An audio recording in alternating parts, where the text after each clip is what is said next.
오늘 2월 5일 맥체인 성경 읽기 창세기 38장, 욥기 4장, 마가복음 8장, 로마서 8장입니다. 오늘 욥기 4장부터 7장까지 내용을 잠깐 설명을 드리겠습니다. 욥기 4장부터는 이제 욥과 친구들 간의 대화가 이제 시작이 되는데 이제 첫 부분인 이 4장부터 7장까지는 세 친구 중에 가장 연장자인 이 대만 사람 엘리바스가 욥에게 권면을 하는 내용이 이제 4장 5장이고 그에 대한 욥의 대답이 6장 7장입니다. 한 세트이기 때문에 같이 보겠습니다. 4장 1절에 대만 사람 엘리바스가 이제 말을 시작을 합니다. 대답하이르되 이렇게 앞에 욥이 이제 3장에서 너무 괴로워서 내가 안 태어나는 것이 더 좋을 뻔했다. 참 그런 살고 싶지 않다. 이제 그런 얘기들을 막 하면 너무 괴로우니까 여러 달째 그렇게 하고 있으니까 막 살고 싶은 생각이 없는 거죠. 너무 괴롭다는 그런 얘기를 하니까 엘리바스가 이제 얘기를 시작을 해요. 그러면서 얘기하기를 7절에 생각하여 보라. 많은 얘기가 있지만 핵심적인 이제 포인트가 잘 생각을 해보라. 죄 없이 망한 자가 누구인가? 네가 지금 이렇게 망한 것이 죄 때문이 아니냐? 그 얘기를 하는 거죠. 정직한 자의 끊이심이 어디 있는가? 너가 정직하지 못했다고 하는 거죠. 그 앞에 이제 5절, 6절에 보면 네가 정말 그랬잖아요. 너희 경외하는 것이 너희 자랑이 아니었느냐? 너희 소망이 너희 온전한 길이 아니었느냐? 너가 정말 그렇게 하나님을 잘 경외하고 온전하게 산다고 그렇게 얘기를 하고 우리도 그렇게 알고 있었는데 보니까 이렇게 네가 망한 것을 보니 정말 죄 때문이 아닌가 한번 생각을 해보라. 그런 얘기를 좀 하고 있습니다. 그러면서 8절에 내가 보건대 엘리바스 나이가 많고 현자란 말이에요. 악을 밭갈고 독을 뿌리는 자는 그대로 거두는 것이다. 야, 그동안 악을 갈고 독을 뿌렸기에 이렇게 거둔 것이 아닌가. 그런 얘기를 하는 것이죠. 그러니까 모든 불행의 원인은 죄 때문이다. 이런 생각을 다들 가지고 있죠. 성경도 그렇게 말씀을 합니다. 성경적이기도 하고 안 믿는 사람들도 대체로 이렇게 생각을 해요. 불행한 일이 생겼을 때 뭔가 잘못했기 때문이 아닌가. 그런 이제 생각들을 다들 하게 돼요. 율법주의라고 하는 것도 이제 그런 것이죠. 그래서 이게 누구나 가지고 있는 생각이에요. 그래서 이제 이런 얘기를 합니다. 하고 한번 생각을 해봐야 된다 하는 거죠. 그리고 이제 엘리바스가 영적인 또 어떤 체험이 있었다고 영적인 체험으로 깨닫게 된 것을 또 얘기를 해줘요. 4장 15절에 그때에 영이 내 앞으로 지나면 내 몸에 털이 쭈뼛하였다. 그렇게 얘기해요. 영적인 한참 밤중에 환상 중에 어떤 영적인 존재가 앞에 다가왔었다는 거죠.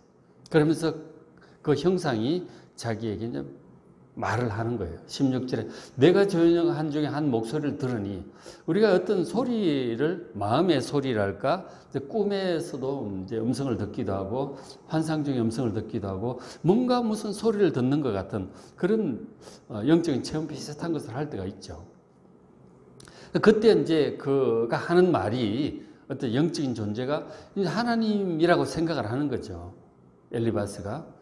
그 말하기를 17절에 사람이 어찌 하나님 신보다 의롭겠느냐. 우리 사람의 어떤 하나님보다 신보다 못한 사람의 존재에 대한 그런 깨달음이죠. 사람이 어찌 하나님보다 의롭겠는가. 사람이 어찌 그 창조하신 이보다 깨끗할 수 있겠는가. 하물며 흙집에 살고 우리가 흙으로 된 이 몸을 입고 살잖아요. 그리고 실제로 당시 흙으로 된 집을 짓고 살고 막 그렇게 했는데 흙집에 살며 티끌로 털을 삼고 하루살이 앞에서라도 무너질 자에게 인간의 연약함과 한계와 그 죄악성에 대한 그런 어떤 얘기를 들은 거죠. 역시 사람이란 존재는 참 하나님 앞에서 볼 때 정말 연약하고 죄가 많고 한계가 있는 그런 존재구나. 인간의 이 연약함에 대한 죄악성에 대한 어떤 깨달음이었던 것이죠. 그게 이제 특별히 영적인 체험을 통해서 그런 얘기가 딱 들리는 이제 그런 체험을 한 거죠. 그런 것을 근거로 해서 네가 아무리 의롭고 선하다고 하는데 그렇지가 않다. 다 우리 이게 죄가 있고 그래서 고난도 당하고 이런 것이다. 이게 참 성경적이기도 하고 우리가 다 뭐 고개를 끄덕일 만한 그런 얘기죠. 그런데 이제 그 앞에 4장 2절, 3절, 4절 이렇게 영적인 체험 얘기를 쭉 하는데 그걸 좀 잘 보면 그러니까 두려움과 떨림이 내게 이르고 모든 뼈마디가 흔들리고 털이 쭈뼛하고 그런 얘기를 하는데 이 체험이 과연 이제 성령께서 하나님께서 주신 것인가 성령으로부터 온 것인가 라고 하는 데 있어서 좀 이제 의심의 여지가 있는 거예요. 한번 본문을 보면서 생각을 좀 해보십시오. 그러니까 성령께서 주시는 체험은 이런 식은 아니죠. 평안과 기쁨이 있어요. 근데 털이 쭈뼛하고 막 뭐 두려움과 떨림이 임하고 그렇죠? 뼈마디가 흔들리고 이런 영적인 체험들은 상당히 좀 성령께로부터 온 것으로 보기에는 좀 의심스러운 면이 있다는 거죠. 학자들마다 생각이 다른데 이제 하나님 성령께로부터 체험은 좀 이런 것과 다른 것이 아닌가 그런 생각을 하게 돼요. 그리고 내용이라고 하는 것들이 보면 맞는 것 같은데 이 사람의 존재를 이런 식으로 너무 뭐라 그럴까 하여간 이 내용들이 좀 의심의 여지가 있어요. 그래서 이제 그 영적인 체험에 대해서 우리가 다 그대로 믿을 수가 없다는 거죠. 예를 들어서 꿈도 꾸고 이제 어떤 그런 뭐 소리를 듣기도 하고 그러잖아요. 그래서 어떤 분들은 꿈에 대해서 다 뭔가 의미가 있는 것처럼 그렇게 생각하는데 쉽게 말해서 개꿈도 많은 거예요. 그리고 이제 어떤 음성이나 깨달음 이것이 막 이렇게 속에서 들리더라는 거죠. 강력한 확신으로 왔다고 하는데 그런 확신과 그런 마음의 소리 그런 것들이 다 성령께로부터 온 것이라고 단정할 수가 없어요. 악한 영들도 그런 걸 우리에게 주는 거예요. 그 우리 속에 내 속에 있던 오래된 집착이나 막 생각이나 막 그런 거 있죠. 그런 것들이 막 이렇게 거꾸로 올라올 때가 있는 것이죠. 그래서 이게 속에서부터 올라오는 소리를 여러분 다 믿을 수 없다는 거예요. 잘 분별을 해야 돼요. 과연 이것이 하나님 뜻에 합당한가? 라고 하는 것에 대한 분별이 필요하다. 어떻게 분별하겠어요? 그 기준은 하나님 말씀이에요. 하나님께서 우리에게 필요한 말씀들을 다 주셨거든요. 바로 기록된 성경 말씀이에요. 성경 말씀에 전반적으로 비추어서 이 과연 하나님 뜻에 합당한가를 분별을 해야 되는 거예요. 어떤 생각이 강력하게 떠오른다고 해서 그냥 무턱대고 따라갈 수는 없다. 성경적인지 우리가 쭉 읽고 있는 하나님 말씀에 합당한지 생각을 해야 되고 기도하고 그렇게 해서 영적인 분별력이 필요하다는 것이죠. 신중하게 접근할 필요가 있습니다. 그래서 이 엘리바스의 영적인 체험에 대해서 그 분위기라든지 그 내용이라든지 좀 생각해 볼 필요가 있는 거예요. 어쨌든 이제 그런 부분들이 있어요. 어쨌든 기본적으로 이 엘리바스도 하나님을 아는 사람이고 믿는 사람이에요. 다 그래요. 세 친구가 다 하나님을 아는 사람이고 믿는 사람들이에요. 근데 이제 하나님께 대한 어떤 그 지식의 수준이랄까, 하나님이 이런 분이라고 각각 생각을 하고 있는데, 하나님의 뜻이 이런 거라고 생각을 하고 있는데, 그 수준의 차이가 있다는 거죠. 그 나중에 하나님께서 이 세 친구를 책망하시잖아요. 너희가 나에 대해서, 하나님께 대해서 말한 것이, 하나님의 이런 분이고, 하나님의 뜻은 이렇다고 말한 것이 내 종 욥처럼 옳지 못하다. 그렇게 책망을 하세요. 어느 정도는 맞지만, 그렇게 좀 정확하지 옳지 못한 것들이 막 섞여 있는 거예요. 그걸 하나님께 책망을 하셨어요. 욥이 더 옳다 하는 거죠. 물론 욥도 잘못한 부분이 많아요. 그래서 욥도 회개를 하죠. 하나님께 대한 지식이나 어떤 생각들이 옳지 못한 부분들이 막 섞여 있어요. 근데 그리고 수준 차이가 있어. 이 사람이 더 옳다. 네가 좀 덜 옳다. 차이가 있다는 거죠. 그것을 알고 우리가 좀 볼 필요가 있어요. 전부 틀린 건 아닌데 차이가 있다 하는 것이죠. 엘리바스가 계속 얘기를 합니다. 5장 1절에 너는 부르짖어 보라. 네게 응답할 자가 있겠느냐? 거룩한 중에 네가 누구에게로 향하겠느냐? 그러니까 왜냐하면 2절에 그 분노가 미련한 자를 죽이고 시기가 어리석은 자를 멸하기 때문이에요. 지금 이제 이 말은 욥기가 앞에 3장에서 욥의 막 탄식을 지금 책망을 하는 거죠. 안 태어난 것이 좋을 뻔했다. 죽고 싶다. 이런 얘기들 막 하나님께 대한 원망, 불평 이런 것들이 이제 막 좀 나오기 시작하죠. 고통스러우니까.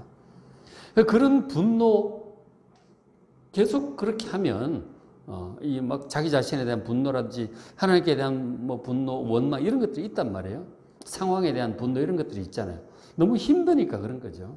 어쨌든 그런 것들이 미련한 자를, 그런 분노하는 자는 미련한 자고 그런 분노를 해서 죽는다. 시기하고 남 잘 되는 것을 힘들어. 이런 것들에 대해서 어리석게 그렇게 하면 오히려 멸망을 당한다는 거죠. 그러니까 욥기 3장에 그런 탄식 그런 것들 이제 좀 책망을 하는 그런 내용. 그렇게 하면 네가 아무리 부르짖어도 누가 응답을 하겠느냐? 하나님이 응답을 하겠느냐? 거룩한 자 중에 바로 하나님을 가리키는 그런 신적인 존재, 하나님 중에 네가 누구에게로 향해서 그렇게 기도할 수 있겠느냐? 그런 분노나 시기, 어리석음, 미련함 이런 것들을 회개해야 된다. 그런 얘기를 하죠. 그러면서 이제 엘리바스가 그런 권면을 해요. 5장 8절에 나라면 하나님을 찾겠다. 내 일을 하나님께 의탁하겠다. 하나님을 정말 우리가 회개하고 하나님을 찾고 하나님께 구해야 된다. 다 맞는 말이죠.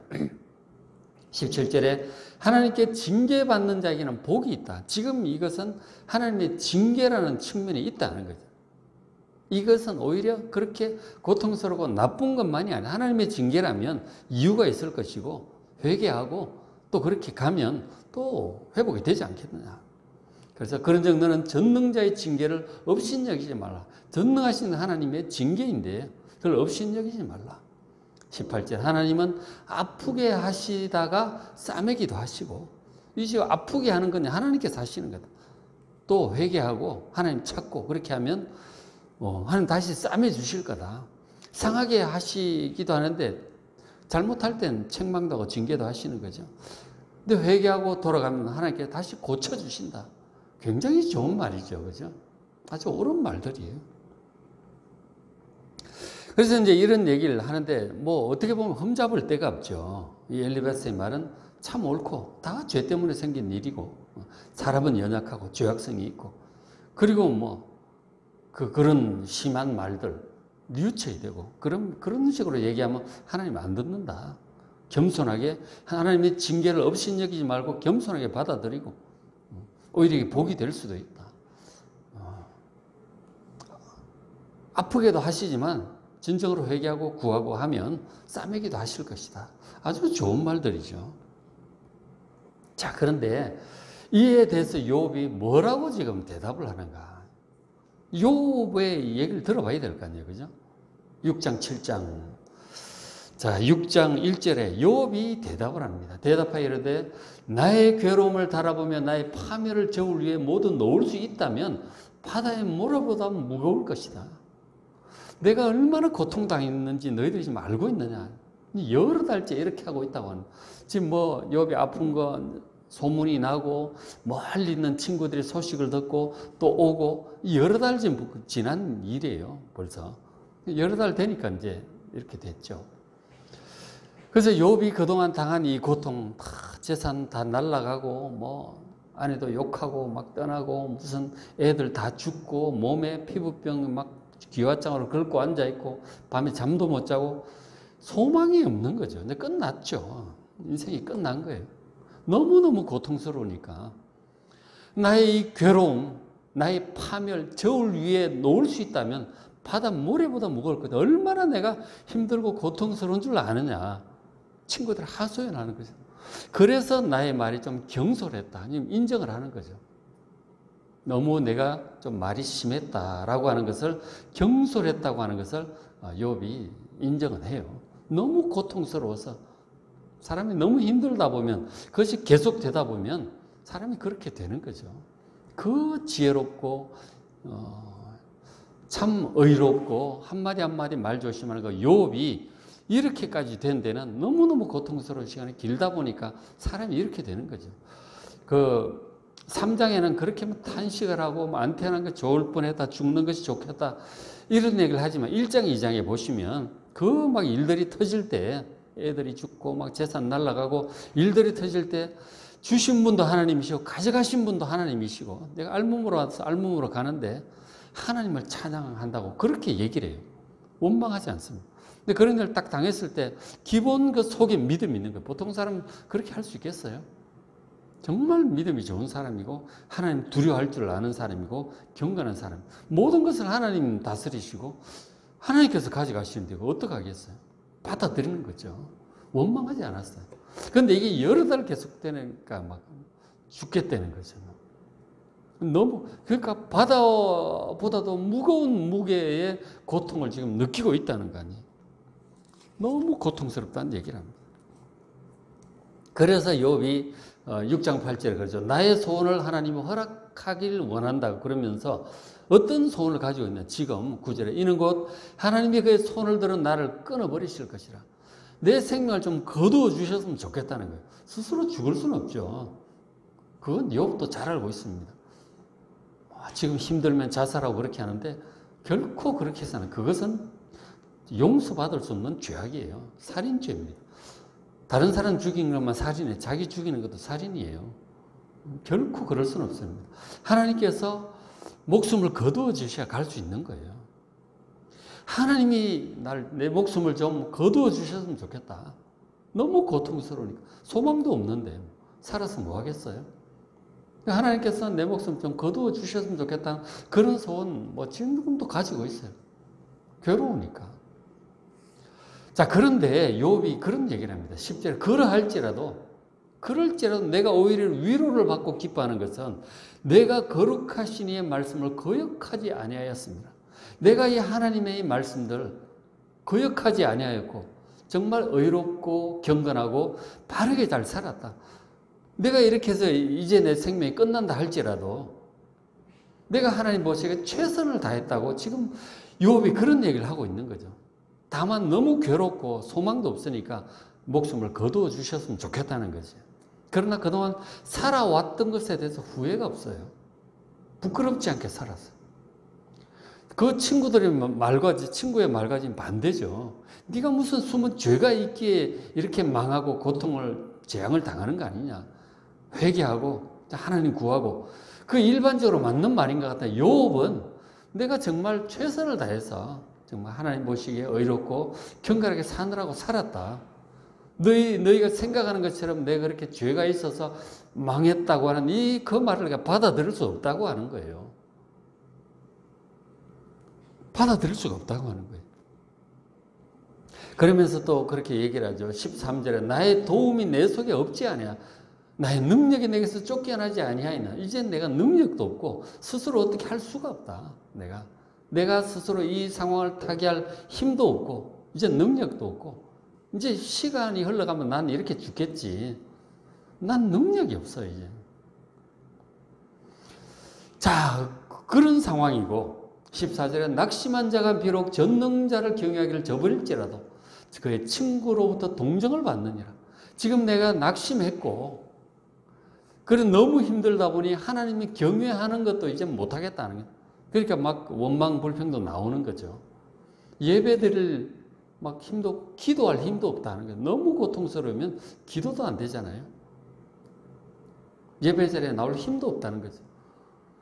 근데 너무 고통스러워 그렇다면 그의 친구들로부터 동정을 받는 게 맞지 않느냐는 거예요. 내가 이 바다 무게보다 더 큰 고통을 겪고 있는데 너희들이 날 좀 불쌍히 여기고 좀 동정해 줘야 되는 거 아니냐. 내가 잘못한 거라고 그렇게 비난만 하고 있을 거냐. 너무 하는 거 아니냐. 친구들이. 지금 도와주겠다고 위로하겠다 온 사람들이 사실은 이제 위로하는 것 같지만 이 욥은 억울한 거죠. 내가 무슨 그런 죄를 지어서 이런 고통을 당한다고 얘기를 하는데 내가 그거 참 동의할 수 없다. 난 정말 하나님 앞에 최선을 다했다. 이 고통 가운데 있는 나를 좀 불쌍히 여겨줘야 되는 거 아니냐. 위로는 그냥 막 이렇게 정죄하고 비판만 하니까 너무하다는 거죠. 너희들이 정말 친구들이 너무한 거 아니냐. 그렇게 하소연을 합니다. 그러면서 7장 3절에 내가 여러 달째 고통을 받으니 지금 여러 달 이렇게 있으니까 정말 고달픈 밤이 내게 작정되고 밤이 괴로워요. 4절에 내가 누울 때 말하기를 언제나 밤이 갈까 새벽까지 이리 뒤척 저리 뒤척합니다. 잠을 못 자요. 그러니까 그런 내용도 나오는데 7장에 보면 좀 자면 고통을 잊을 수 있잖아요. 이 피부병에다가 막 생각도 복잡하고 자면 싹 잊어버릴 수가 있어요. 그동안 좀 쉬지 않겠어요? 근데 이렇게 잠들려고 하는데 하나님께서 이 꿈으로 뭐 통증으로 깨우시는 거예요. 그 일어나니까 잠도 못 자고 특히 밤에는 뭐 꼼짝도 못 하잖아요. 그죠? 몸도 피곤해. 그러니까 이러지도 저러지도 뭐 할 수도 없는데 옛날엔 더 캄캄한데 뭘 하겠어요. 여러 달째는 밤에도 못 자고 낮에는 낮대로 아프고 도대체 이 고통을 어떻게 벗어날 방법이 없어요. 그래서 이제 사람들이 고통스러울 때 그 고통을 잊기 위해서는 술도 마시고 막 취하고 이러면 좀 잊어버리니까 막 뭔가에 빠지잖아요. 게임에 빠지든지 그러면은 고통스러운 걸 좀 잊을 수가 있으니까 그런 걸 찾는 거예요. 잠을 자면 좀 잊어버리니까 그렇게 하는데 이게 이제 잠도 못 자고 불면의 밤이 여러 달째 지금 계속되고 있습니다. 그러니까 너무 괴로운 거예요. 7장 16절 내가 생명을 싫어하고 영원히 살기를 원치 않나. 내가 살고 싶지 않다 하는 거예요. 사는 게 너무 고통스럽다. 나를 놓으소서 내 나를 헛것이냐. 하나님 내 생명을 좀 거두어 달라고. 이렇게 살아있게 두지 마시고 좀 거두어 달라고. 내 나를 헛것이냐. 이제 소망도 없잖아요. 하루하루 고통뿐인데 이렇게 살아서 뭐 하겠느냐고. 빨리 좀 내 생명을 거두어 달라고 그렇게 하는 거죠. 자, 그런데 17절에 기가 막힌 그런 고백을 하고 있어요. 17절에. 그렇게 죽었으면 좋겠다고 생각을 하고 있는데, 근데 다 영적으로 느껴지는 게 있잖아요. 이런 17절에 기가 막힌 얘기. 사람이 무엇이기에 주께서 그를 크게 만드사 그에게 마음을 두시는가? 이 사람 보잘것없는 진짜 친구 말에야 뭐 흙으로 됐고 너무너무 보잘것없는 거. 엘리바스의 말은 그 영적인 존재가 했다는 얘기는 너무너무 사람의 존재가 보잘것없는 존재라는 얘기예요. 연약하고 이 글 아래 물론 맞는 말인데 그게 다가 아니에요. 사람이 무엇이기에 주께서 그를 크게 만드서 하나님께서 이 사람을 굉장히 큰 존재로 위대한 존재로 만드셨다는 사실을 욥은 인지를 하고 있는 거예요. 물론 지금 우리가 뭐 문제도 많고 있지만 그러나 그 속에 사람의 그 위대성이랄까 놀라운 위대성이 있다는 사실을 욥은 알아요. 다윗도 그런 고백을 하잖아요. 시편 8편에 하나님께서 사람을 큰 존재로 만드셨어요. 그리고 하나님께서 특별히 사람에게 마음을 두고 계세요. 특별히 마음을 두고 계신다. 세상 만물 중에 그 18절에 아침마다 권징하시고 순간마다 단련하세요. 우리 사람을 이 고난 가운데 고통 가운데 잘못한 것을 징계도 하시고 그리고 단련도 하시고 그렇게 하는 거예요. 왜? 하나님께 사람을 그렇게 크게 지으셨고 마음을 두고 계시기 때문에 사람 속에 있는 엄청난 이 능력과 잠재력 그것을 욥이 아는 거예요. 사람이 죄악 가운데 어리석기도 하고 무지하고 연약하기도 해요. 뭐 가시 하나만 찔려도 아픈 거죠. 감기 하나만 걸려도 힘들잖아요. 이 기침, 요즘 하도 마스크를 잘 끼고 다니니까 감기도 잘 안 걸리는 것 같아요. 그죠? 근데 독감 걸리고 이렇게 하면 막 기침이 심하면은 밤에 잠을 잘 못 자잖아요. 조금 잘라고 누우면 기침이 자꾸 나와. 잠을 못 자요. 그것만 해도 얼마나 고통스러워요. 그죠? 우리가 조그마한 고통도 잘 못 견뎌요, 사람들이. 그만큼 연약한 존재예요. 남의 암보다 내 감기가 이게 더 아프다 그러잖아요. 그 고통을 잘, 연약한데 그 연약함과 죄악성, 한계성에도 불구하고 사람 속에 아주 위대한 어떤 그런 잠재력이 있어요. 그걸 제가 이제 시편 8편 할 때 성선설과 선악설을 얘기할 때 했는데, 사람이 원래 지음을 받을 때 정말 하나님을 닮은 존재요, 세상을 정복하고 다스릴 수 있는 엄청난 존재로 지으셨어요. 그런데 죄 때문에 타락하면서 이걸 잃어버린 거죠. 연약하고 무지하고 그런 형편없는 존재가 되고 말았죠. 그러나 그 속에 있는 원래 지음받은 그 엄청난 잠재력이 그냥 있어요. 죄 때문에 다 엉망이 됐지. 그러니까 이게 같이 있다니까요, 사람 속에. 이 형편없는 연약함과 죄악성 어리석음과 사람 속에 있는 무한한 지혜와 무한한 능력, 이게 병존하고 있는 거예요. 그래서 성선설도 맞고 성악설도 맞는 거예요. 그죠? 그런 것들을 지금 욥이 그 극심한 고통 중에도 지금 알고 있는, 그래서 하나님께서 징계도 하시고 권징도 하시고 단련도 하시고 이런 고난도 겪게 하시는 거예요. 허락하시는 거예요. 결국은 욥이 이걸 다 이겨냅니다. 그러고 나중에 회복되고 정말 놀랍게 회복되는 그런 모습을 끝에 가서 보게 돼요. 이긴다니까요, 욥이. 그죠? 이 참 그 인간의 존재에 대한 아주 심오한 그런 거를 극심한 고통 가운데 지금 욥이 느끼고 있는 것이죠. 사람이 죄 때문에 고난 당한다고 하는 이 친구 엘리바스의 말은 일반적으로 맞아요. 일반적으로 맞긴 하지만, 그러나 욥은 그런 말을 인정하기에는 정말 최선을 다해서 의롭게 살았어요. 그러니까 지금 사람의 상황을 다 모른다는 얘기죠. 우리가 함부로 다른 사람을 이렇게 고난당한 거 보고 죄가 있겠거니 정죄하고 그럴 일이 아니다 하는 거죠. 그럴 일이 아니에요. 일반적인 잣대로 너무 쉽게 사람들을 단정하면 안 된다 하는 것이죠. 그리고 이제 그 사람이 우리가 알지 못하는 어떤 고통을 당하고 있는지 잘 몰라요. 사람마다 그런 고통들을 다 가지고 있거든요. 다 가지고 있어요. 그것을 우리가 잘 이해를 해야 되는 것이죠. 그런 걸 잘 모르면서 겉으로 나타나는 한두 가지 보고 쉽게 사람을 단정해서는 안 된다, 비난해서는 안 된다 하는 거죠. 사람마다 다 고난과 고통을 당하고 있기 때문에 그에 대한 우리 깊은 이해가 필요하고 자비와 긍휼이 필요해요. 피차에. 그죠? 사람이 잘못해서 고난당하고 당한다거나 그렇게 단정하지 말고, 그가 큰 고통, 사람마다 그 말할 수 없는, 다른 사람이 말하기 어려운 그런 고통들을 가지고 있다는 사실을 알고 너무 평가절하지도 말고 비난하지도 말고 깊은 이해와 사랑을 가지고 사람을 바르게 보고 바르게 대할 수 있는 우리가 될 수 있도록 그런 지혜를 달라고 기도하는 이 시간 되시길